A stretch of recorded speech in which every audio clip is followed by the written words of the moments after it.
Hoy tenemos a Alejandro Ayuso, que hizo su tesis en la Carlos III, creo que también ha estado en CUNEF y ahora está en la Universidad Pública de Navarra. Él investiga sobre la evolución del comercio en Asia y nos va a presentar una práctica que se basa en un juego de rol sobre el Tratado de Versalles.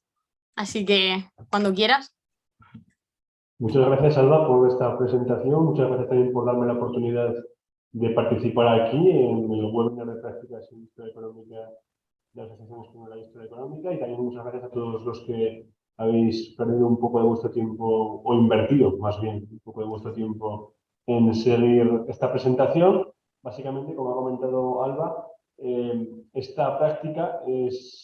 forma parte de la asignatura de Historia Económica Mundial y ya lo que buscamos es que los alumnos se involucren, que se trasladen al Palacio de los Espejos, al Salón de los Espejos de la Sala del Palacio de Versalles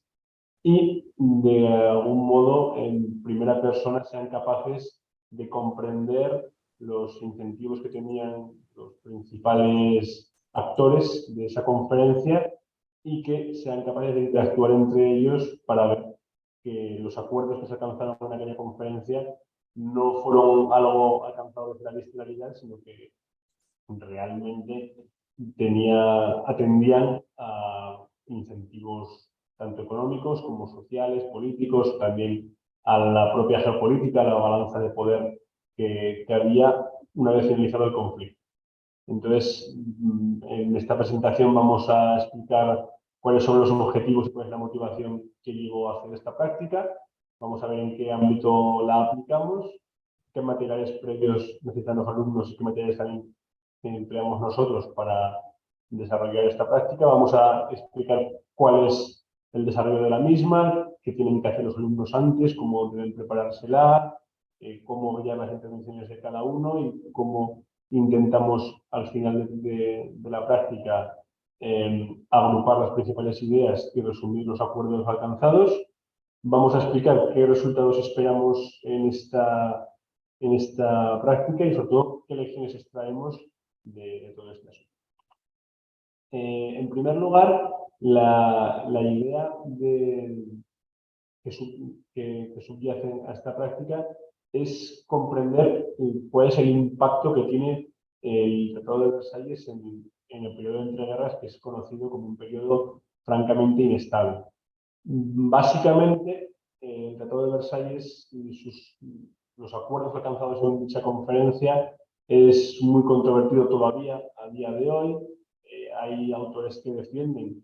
que estos acuerdos solamente se han podido alcanzar desde la visceralidad, desde el afán revanchista, desde el ímpetu nacionalista de los diversos contendientes. Tenemos el famoso trabajo de Keynes sobre las consecuencias de la paz y tenemos también otros autores más actuales que dicen que las consecuencias últimas del Tratado de Versalles han llevado a la Gran Depresión y en consecuencia a la Segunda Guerra Mundial, como por ejemplo podría ser Taylor en 1996. De hecho, los alumnos cuando estudian, cuando tratan el periodo de entreguerras y lo comparan con la recuperación mucho más rápida tras la Segunda Guerra Mundial, piensan que el panorama legado por el Tratado de Versalles es algo irracional. Es decir, ¿por qué si tras la Segunda Guerra Mundial, que es tan destructiva, son capaces de llegar a consensos, son capaces de crear acuerdos que facilitan la recuperación de los contendientes? ¿Por qué tras la Primera Guerra Mundial no ocurre eso? Es lo que les lleva a pensar que el revanchismo se impuso al consenso y, en consecuencia, les lleva a pensar que la actuación de los diferentes representantes fue irracional. Algo que desde aquí, por ejemplo, no pensamos y es por ello que buscamos ponerles delante del espejo a los alumnos, buscamos una inmersión en dicho periodo para ver qué acuerdos alcanzaríamos en la actualidad, es decir, si con los conocimientos que tenemos actuales y sabiendo las consecuencias que esos acuerdos pudieron tener, si volveríamos a alcanzarlos o no, si reincidiríamos en el error o si, conociendo qué es lo que va a pasar con estos acuerdos, alcanzaríamos unos acuerdos diferentes. Básicamente, lo que pensamos es que en los institutos se tiende o los alumnos tienden a ver la historia como algo exógeno, como unos acontecimientos que ocurren, porque unos líderes así lo deciden, y ellos lo que tienen que hacer es comprender el acontecimiento, comprender qué pasó, pero sin atender a las raíces, sin atender a las cosas últimas de esos acuerdos. Lo que buscamos en la universidad, al menos desde mi punto de vista, es hacerles entender que la historia no es exógena, que es algo endógeno, que ocurre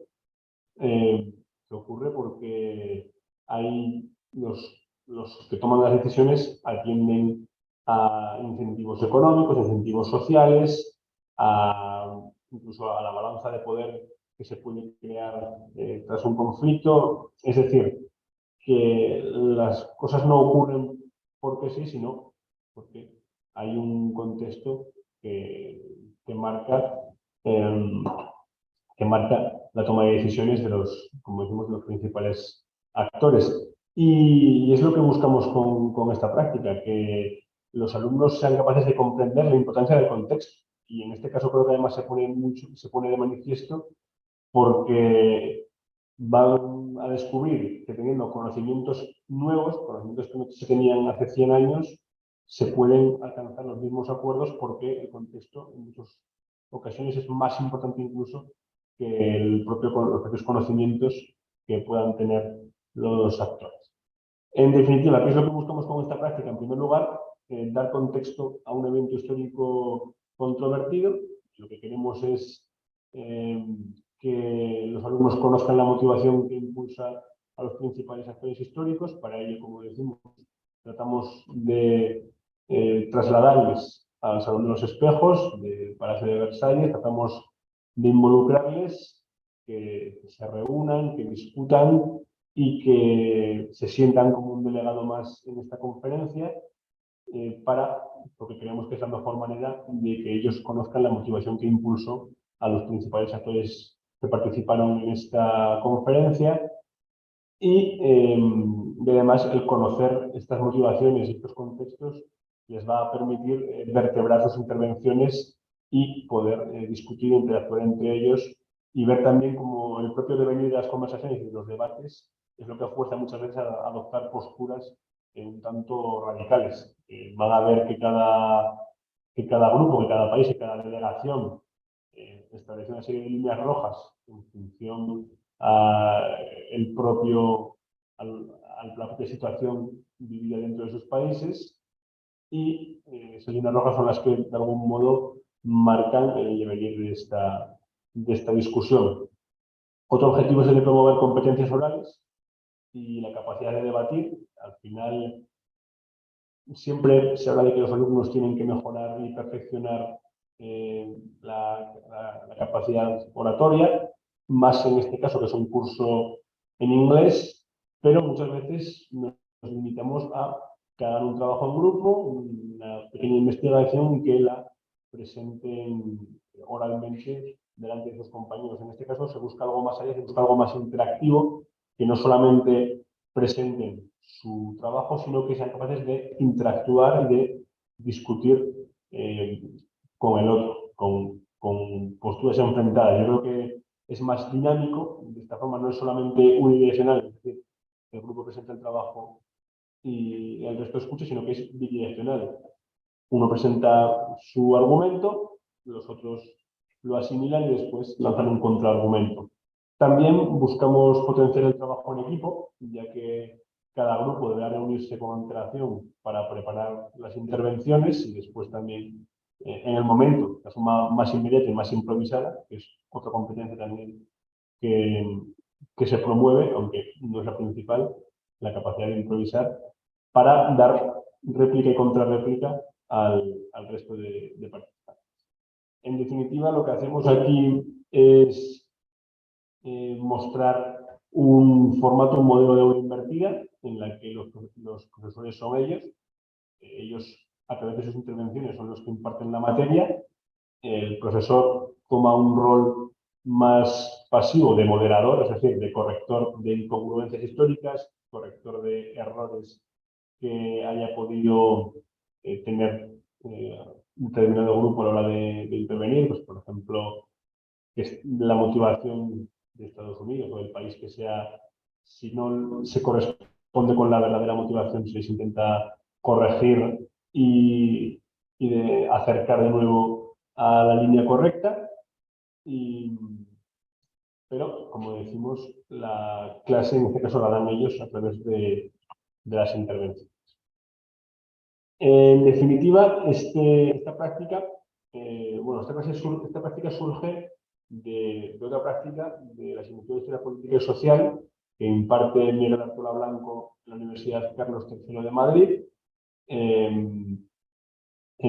su momento se propuso hacer un ejercicio de juego de rol, un ejercicio de rol. Yo en su momento desarrollé uno sobre el conflicto árabe-israelí, pero al año siguiente fue él el que decidió,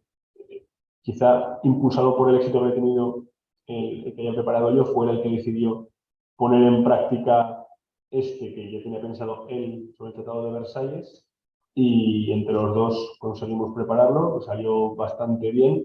De hecho, Miguel me comentó el otro día que ha seguido avanzando en esta práctica y que ahora él la complementa con un juego de mesa sobre el Tratado de Versalles, lo cual suscitó bastante interés por mi parte. Espero que cuando nos veamos la próxima vez pueda explicármelo y pueda complementar este artículo, este trabajo, con sus desarrollos posteriores. Pero la gran diferencia entre esta práctica y la actual es que se ha adaptado a la asignatura de Historia Económica, ya que esta práctica de Historia Política y Social incluye aspectos más políticos, más sociales, como podría ser cláusulas raciales, como puede ser el destino de las colonias, como podría ser también el trato de las minorías étnicas en Europa del Este, cuestiones que quizá no estén tan relacionadas como la historia económica. Es decir, es por ello que se ha adaptado a la asignatura de Historia Económica Mundial, únicamente centrándonos en los aspectos económicos discutidos en la Conferencia de Versalles. Cuando hablamos de aspectos económicos nos estamos refiriendo a, por ejemplo, qué reparaciones se establecen para Alemania, quién va a pagar y cómo va a pagar, qué condiciones de pago se imponen a Alemania, que es realmente quien paga, cómo se gestiona la deuda interna de los aliados, y cuestiones quizá no tan económicas, pero también relevantes en esta economía, como puede ser qué nuevas fronteras se trazan a Alemania, qué destino tienen países de Europa del Este, como puede ser Polonia, qué destino tienen las colonias alemanas, que hay, por ejemplo,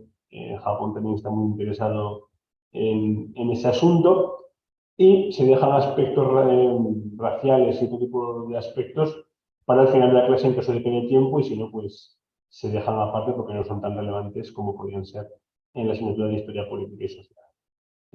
La práctica dura en torno a hora y media, era la práctica original, aunque desde aquí se ha adaptado incluso a debates de media hora en clases teóricas. Ha habido circunstancias, ha habido momentos en los que no hay una práctica sobre Versalles porque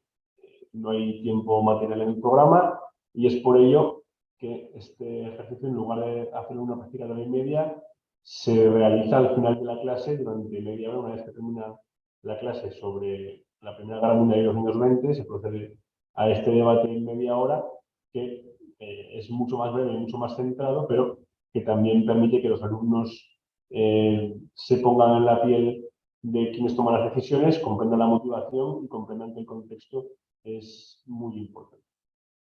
En cualquier caso, esta práctica es ideal para complementar a clases teóricas sobre la Primera Guerra Mundial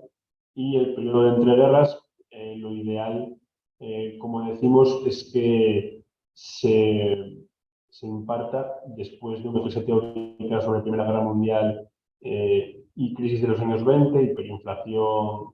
y demás, y previa a una segunda clase sobre el periodo de entreguerras en la que se trate la Gran Depresión y los preparativos ya para la Segunda Guerra Mundial. Bueno, ya hemos explicado que en este caso nos centramos en aspectos económicos, como reparaciones, deudas, fronteras de Alemania, incluyendo las minas del Saar, que es algo muy relevante desde el punto de vista económico, el destino de las colonias, que también lo es, y dejamos aspectos más militares, raciales y otros aspectos coloniales en caso de disponerse de tiempo necesario. ¿Cómo se inicia esta práctica? Bueno, lo que vamos a hacer es, en primer lugar, los alumnos deben leer una serie de materiales previos y en base a esos materiales deben rellenar este cuadro, que tienen que hacerlo en casa durante la semana previa. Y en el cuadro básicamente lo que resumen es las motivaciones de los diferentes participantes en esta conferencia respecto a diferentes cuestiones. Por ejemplo, este es el cuadro original de la asignatura de Historia Política.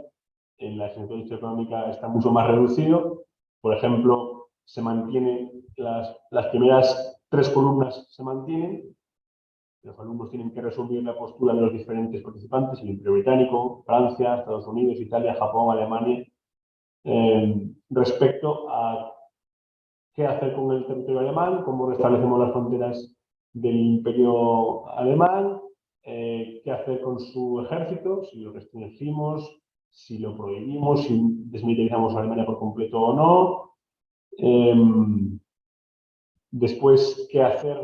con las reparaciones de guerra y con la deuda entre los aliados. Y después, otra serie de cuestiones como las que tenemos aquí en las columnas 4, 5 y 6 y 7, se dejan para el final de la clase. Muchas,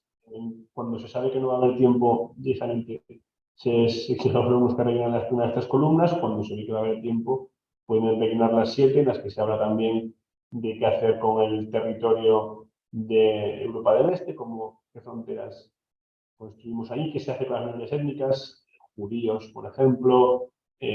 alemanes en Polonia, polacos en Alemania,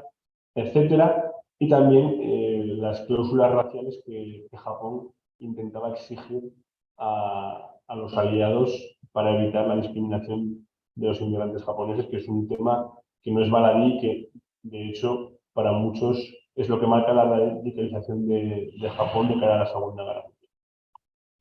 Este cuadro, como decimos, lo deben rellenar con unas lecturas que hemos preparado y que deben leer la semana anterior. Pueden hacerlo por grupos, o de hecho deben hacerlo por grupos porque son lecturas amplias y densas. Y son, por ejemplo, en total son aproximadamente unas 20-30 páginas que para leer una semana individualmente quizás se pueda hacer excesivo. Y son básicamente artículos, bueno, son más de 40-50 páginas. Que como decimos, se puede hacer denso quizás para un alumno solo durante una semana, teniendo en cuenta que tienen más asignaturas. Y además son materiales que no forman parte de Historia Económica per se, porque son artículos escritos por historiadores, como pueda ser Neil Ferguson, como puede ser Margaret Macmillan, o como puede ser Sarah Steiner, pero que resumen a la perfección las motivaciones de cada país, el contexto sociopolítico de cada país y también el global. También resumen el equilibrio y la balanza de poderes que había entre los participantes una vez iniciado el conflicto, es decir, que les sirven perfectamente para comprender, para meterse en la piel de los delegados participantes en la conferencia. Y también como material complementario para quien tenga interés, les ofrecemos el Pacto de la Liga de Naciones, los artículos, el primero, los artículos 16, el 21 y el 22, que creemos que de algún modo reflejan también el espíritu de los acuerdos alcanzados tras Versalles, y también les ofrecemos el propio Tratado de Versalles para quien quiera conocer de antemano qué acuerdos se alcanzaron y ver de algún modo si es factible alcanzar acuerdos diferentes o si realmente están condenados a adoptar los mismos acuerdos dado como decimos, el contexto histórico que había en la época. Una vez que hayan leído estos materiales y que hayan rellenado los cuadros, el profesor habrá dispuesto la clase en forma de hemiciclo, simulando un congreso, de modo que todos los participantes puedan verse las caras, que estén todos frente a otro y con el profesor puesto en el medio, actuando como moderador y como presentador. Los grupos se formarán con antelación. Generalmente estas prácticas suelen llevarse a cabo por grupos ya establecidos al principio del curso, pero tampoco es relevante, pues en caso de que las prácticas se desarrollen de forma individual, en este caso los grupos se pueden formar la semana previa. Los grupos serán entre 2 y 4 estudiantes por grupo, dependerá del tamaño de la clase, dependerá también del tiempo disponible para debatir. Por ejemplo, en la práctica de hora y media en una clase pequeña, pues puede haber grupos de 2 y así cubrimos todos los países. En el extremo opuesto, que es el que hay una clase muy grande y tenemos poco tiempo, solamente se pueda debatir los países principales, pues podemos tomar por estudiantes por grupo y que en lugar de todos los países solamente participen los grandes países como pueden ser Francia, Gran Bretaña, Estados Unidos y Alemania, dejando Japón, Europa del Este y los países sin Estado para el caso de tener más tiempo o de tener un grupo más amplio. En otras palabras, si hay poco tiempo, los alumnos solamente podrán elegir entre 4 países, que son Francia, Gran Bretaña, Estados Unidos y Alemania, y en caso de haber más tiempo y una clase de mayor amplitud, pues también podrán elegir Japón, Europa del Este y países sin Estado que también tienen algo que decir, sobre todo en temas coloniales y también en la redefinición de las fronteras alemanas. Como hemos dicho, los dos profesores del moderador del debate y el que va a corregir los errores historiográficos en caso de que se produzcan. Este rol en un principio se le ha asignado a los alumnos, de forma que también se les incentive a conocer la historia no solamente de su país, sino de todos los países participantes en esta conferencia, pero hemos visto que a menudo tienen poco interés,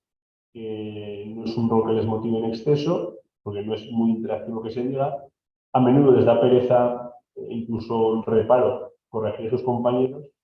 y, por si esto fuera poco, otras veces no se han preparado bien la clase y dejan pasar errores importantes. Es decir, que al final el profesor tiene que acabar siendo el moderador igualmente, por tanto, se hace directamente y se evita intermediarios. Y así se puede destinar a todos los alumnos a participar en el debate, evitando que el grupo que se hace de moderador pase la hora y media o la media hora sin intervenir. Como decimos, cada país, cada delegación debe elegir un portavoz. Si bien todos deben participar a la hora de decidir y de estructurar las intervenciones,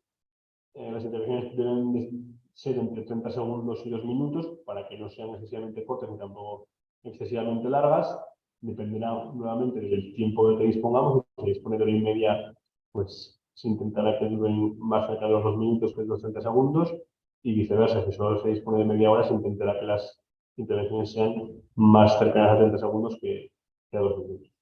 Las intervenciones se van a desarrollar a lo largo de 5 rondas. La primera ronda va a ser la de alegatos iniciales, en la que cada país muestra qué solicita y justifica por qué esas solicitudes. En la segunda ronda va a ser el turno de réplica, en el que cada país va a defenderse de las acusaciones vertidas por el resto, porque siempre acaba habiendo en el sentido acusaciones o más bien alusiones a otros países. Entonces, en la segunda ronda se permite a cada delegación defenderse de acusaciones vertidas o simplemente complementar las alusiones que se haya hecho a su territorio. En la tercera ronda ya se establecen propuestas, por ejemplo,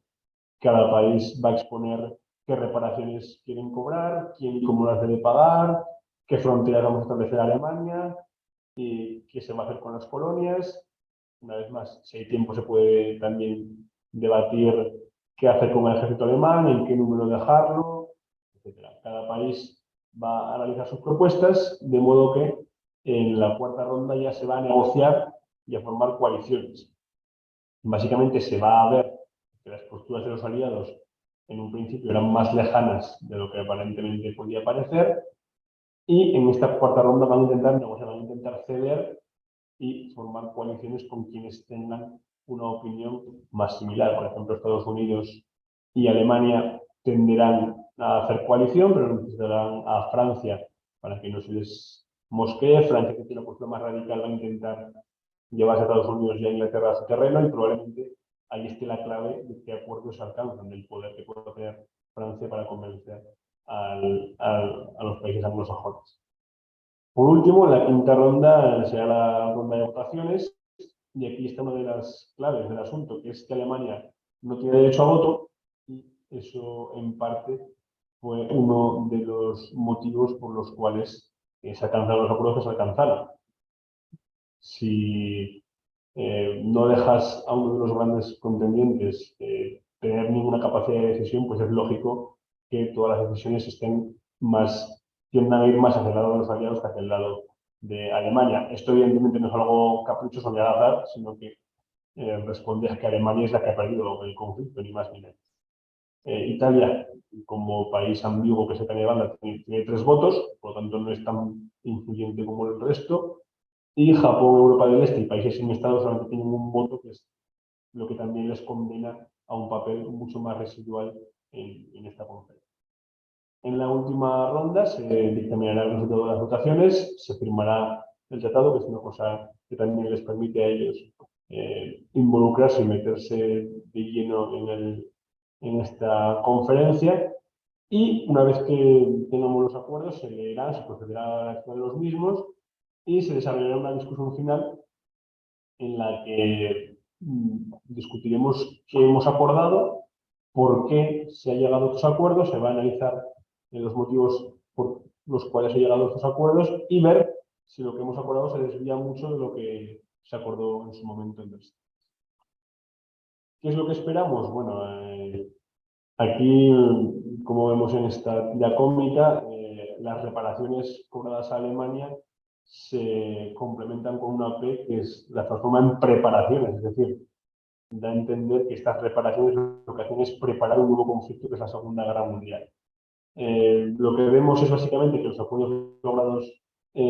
por los alumnos, tanto lo que nos dice la experiencia hasta ahora,